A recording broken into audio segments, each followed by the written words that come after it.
Welcome to the NBA Coast to Coast podcast brought to you by thelines.com. Coming to you from the West Coast, Josh Lander, joined by Nate Weitzer on the East Coast, rather. And we are looking at play-up props here, Nate, and it's time to get back to our bread and butter and have a good night here on Thursday with 6 games to choose from in the NBA. We've also got best bets up, clean sweep on those last night, so feeling good about that.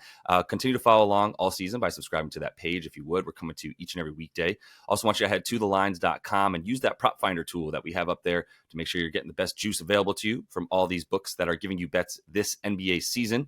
Nate, let's go ahead and get right into your first pick here, Mr. KD. Yeah, I'll go 34.5 points rebounds for Kevin Durant over that number. I think you can also just take the rebounds at 7.5. More interestingly, despite the scoring tear he's on here, I think we're going to see a lot of small ball lineups in this matchup. And that's when KD plays a little bit more of the 5. Now that they have Royce O'Neal at the 4, mix it up. Give Nurk a little rest because Porzingis is out. And we saw in this exact situation when Porzingis did not play at Phoenix, Nurk only played 28 minutes. He went 11-11. And, I mean, he's just got to be exhausted the way he has to battle all these bigs in the West. Like, when they can get him some rest, they do. And it's just not a good matchup against a 5-out type offense like the Celtics, right? I mean, who will, in turn, Jason Tatum's rebounding prop is way up because Zinger is out. And so we should see KD and Tatum kind of controlling the defensive glass for each team. These teams are number 1 and 2 in defensive rebound chances since the All-Star break. Getting stops and then getting the boards. KD on the road, specifically since the All-Star break, is 8.3 rebounds just on defense and on 11.5 chances. Nurk was getting fewer in those spots, but I mean, soaking up a ton of rebounding chances in general. And those have got to fall somewhere. KD has always turned it up against Boston. He had 45 and 10 last time out. Like I said, when Nurk playing limited minutes, he's now averaging 38 and 8 on 40% usage in his last 3 against them. And Devin Booker's last 4 against Boston, 18 points per game on a 93 offensive rating with woeful splits. So he has a lot more trouble scoring on this team. KD, the tough shot maker. I mean, there's no easy shots to be found against Boston, so that's why you expect things to run through him. And yeah, he's coming on. He's the hottest stretch of his career, technically, with 4 straight 35-plus games. So he could easily get another 30, and then you only need a few rebounds here. But I also think he's going to get about 8 boards in this spot.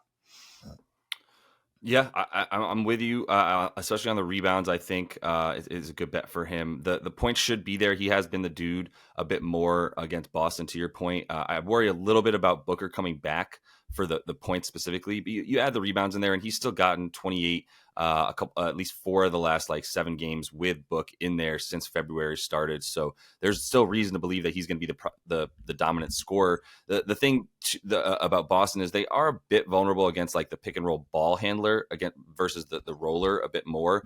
But without Kristaps down there, they're much worse in terms of getting basically guarding that big man, if you will, who's going to be on that. And there's not going to be really a good matchup at this point for KD. We might see some Tatum on him, but it's really going to be about that too. And if Jaylen Brown doesn't play, do you put Tatum on KD? Do you have him still playing down low a bit more to be that rebounder, like you're saying? Because if he's out there covering KD on the wing, the rebounds drop for Tatum. So all around, I would expect a big game for KD, and he's liable to score 30 alone. So, but going to another game that is not going to be that much fun to watch, I don't think. We're talking about the Houston Rockets here with Jalen Green going over 22.5 points in this one. I would consider the assist for him as well. Against a team like the Wizards, who, I mean, it's just that they give up everything everywhere. They do give up a ton of assists. I think Fred VanVleet's probably in line for a good 9 assists tonight, 10 assists to get him over his assist line. So we'll stick with the points for Jalen Green and even consider a ladder up to about 25 for him, as I think that props might even still go up a bit before it closes. But 22.5 points for Jalen Green, who really what I'm looking at here is he stepped up big time first of all, without Tari Eason in there for a while now, who was the dude getting out in transition the most for the Rockets in his 28 to 30 minutes. Now we're talking about no more Cam Whitmore, who's going to be out and reevaluated in a couple weeks. That was the other dude pushing the tempo, but Jalen Green's the dude on the starting lineup who always has been that tempo pusher for them and the guy out in transition the most already. And that's where Washington's super vulnerable. vulnerable. They're giving up the sixth most. Well, look, they're vulnerable everywhere, but it's really around the rim and also in transition and around the rim in transition, right? And that's what Jalen Green's going to be doing for this team. He is going to continue to get those transition points. He's going to continue to attack the rim as well. We've seen that for him. His field goal attempts inside of 5 feet have gone up over the course of the last 10 games as he's really been the guy driving to the basket for them. And that's what you look at with Kyle Kuzma basically defending the rim at this point for this team. It's not looking good. You got Bags out once more, and I never thought I would say a team needs Marvin Bagley to improve their interior defense, but that's what they got to work with. And he's better than, it's like him and nobody, and he's nobody right now because he's not in. And so now you're talking about Avdia and Kyle Kuzma defending the rim. Like, good luck, right? And Koulibaly, who has been playing perimeter D for them as much as anything, to be honest. But maybe he'll get in there and get some blocks off of other dudes. Still not exactly your rim protector, right? For Jalen, this is a team in Washington that gives up the most points per game to shooting guards over their last 7, a whopping 37 points per game to shooting guards on the other team over those last 7 games. And as far as the way that he scores and where he scores from, like I was saying, it's going to be a lot of around the rim and continuing to get into transition and speed this thing up for this Rockets team, who I think should be good to get their team total just based on the fact that they're going to probably get to the free throw line with Jalen improving his free throw attempts as well. So yeah, I think there's going to be a few points coming their way for Houston, and I do see Jalen Green getting a good portion of those and having a big night tonight. Yeah, it's a spot to attack with different Houston Rockets players. We haven't really seen much of a sample yet without Şengün. He's only missed 2 full games this season, but I am taking the same approach here. But I'm going to go with Jabari Smith, and his props are pretty high. Like initially, I was going to say 29.5 PRA.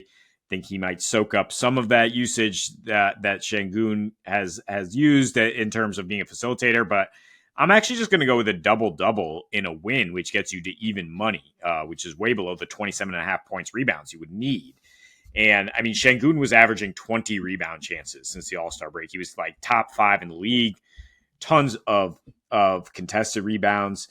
And now we're going to see Jabari playing 5, starting at 5 here. 9 rebounds on 14 chances in his first opportunity. The adjusted rebound chance was 75%. And I think you can also adjust for how much he's going to be dishing here. Jock Landale, 5 assists on 5 potential assists. But, I mean, that's not what we're worried about here. That was against the Spurs and Wemby, who we didn't necessarily think was going to play in that game, and he did, and that made it much more lower scoring and tougher to get stuff done inside. And now we're talking about Washington, who Josh just outlined is probably the most vulnerable team right now down low. They are the worst rebounding team since the All-Star break, particularly against centers, allowing the most points per game. Even with Şengün in there, Jabari had scored in double figures in 9 of 10. The only exception was, again, against the Spurs and Wemby. He's averaging 14.6 and 10 boards, and that's despite shooting just 39%. Washington allows, again, the highest field goal percentage in the league, 51% since the All-Star break. So 10 points is easily in range, and I think the rebounds will be there with enough playing time, given how bad the Wizards have been on that side of the ball as well. Yeah, I get it for sure. He's going to have to come in with it. I actually took an under for him last game, but that with the PRA. So yeah, I'm not as fond of that. I'm glad you stayed away from that one. I don't know how much more facilitation he's going to be doing, to be honest. It's really, if he doesn't have anybody to defend him at the rim, though, like there is something to him with like almost seemingly confidence, where it's like if he doesn't have the 3-point shot open, then maybe he loses it, but he's just going to have everything around the rim available to him without having to try, man. Like he's just going to be bigger and more athletic than everybody that gets in there and tries to guard him. So I think the 10 boards is a great way to play it. You got to add the win as well. Yeah, he's going to keep having those props jump up without Şengün in there, but he's like 10 points he should easily surpass, and then it's really just about is he getting those 10 boards, and he might be in line for a few more rebound chances with a faster paced game coming in this one with the Wizards as opposed to the Spurs, who have actually slowed it down a bit with Wemby in there as of late. So I'm going to close things out. I talked about Tyrese Maxey briefly in the other one. I still think he's a good bet. It's just a really high prop at 26.5 points. So if you did want to use Maxey in like an alt line and have him attached to other things, I get that. I'm actually just going to give you a prop line that I don't have out yet, but I think you can get ahead of this with Derek White and play it based on how Jaylen Brown is ruled. And I do think Jaylen Brown is ruled in. So the way that I look at this is Kristaps is already out. Derek White without Kristaps, we're talking about assists for sure. But we kind of need Jaylen Brown to be in there for his assists to stay up as well, because without Jaylen Brown, he turns into the point guy as opposed to the assist guy. I can see his assists opening at 4.5. With Jaylen Brown playing, I'm hitting that over as soon as he's ruled in. If Jaylen Brown is ruled out, I'm looking at Derek White points. He goes up to 23 a game without Jaylen Brown in there versus the 14.5 or so that he's averaging on the season. So I like that's really what this is about, is when he is in there with Kristaps off the floor, he's a lot more of the primary ball handler, especially in that pick and roll action. When Kristaps is on the floor, it's a lot of Jason Tatum ball handler in the pick and roll, Kristaps being the roll man for him, right? And so without that, things shift to where now both Jaylen and Jason are the ones picking and screening for Derek White as more of the true point guard. And talked about that a little bit before on the show. And I'm going back to that. So like for the assist for Derek White, his last 3 versus Phoenix, all on the Celtics, 5.3 assists per game in that time frame. One game he had 1 of them. The rest of them he had at least 6 in the other 3. He had just had 9 assists without KP playing against Phoenix on the 9th of March, just about a week ago or so, where he was in that same situation and Brown was in as well, and he got those 9 dimes and just the 10 points. Right. But that's when Jaylen Brown's in there, he stifles the points for Derek White. When he's not, like I said, we're talking about 23 points in 33 and a half minutes, and his assists drop with Jaylen Brown off the floor because he becomes a lot more relied upon to score in those 34 minutes or so that he's playing. Right. Phoenix is allowing assists to his playmaking position, 7th most assists to point guards in general over their last 7. And point guards have had success against his team all season. Right. And so with KP off the floor, yes, he's still more of the point guard, but he's definitely much more of the facilitator, like I said. So even though they're giving up points to point guards as well, because they're kind of weak above the break, are those Phoenix Suns, and Derek White should be up there a lot as well above the break and all that.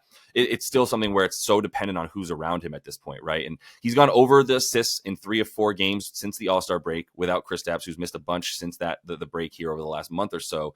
And so I think I continue to ride that streak with him based on the players that he has around him. So keep an eye on Jaylen Brown. As soon as he's ruled in, I'm taking the assist for Derek White. As soon as he's ruled out, I'm looking at those points.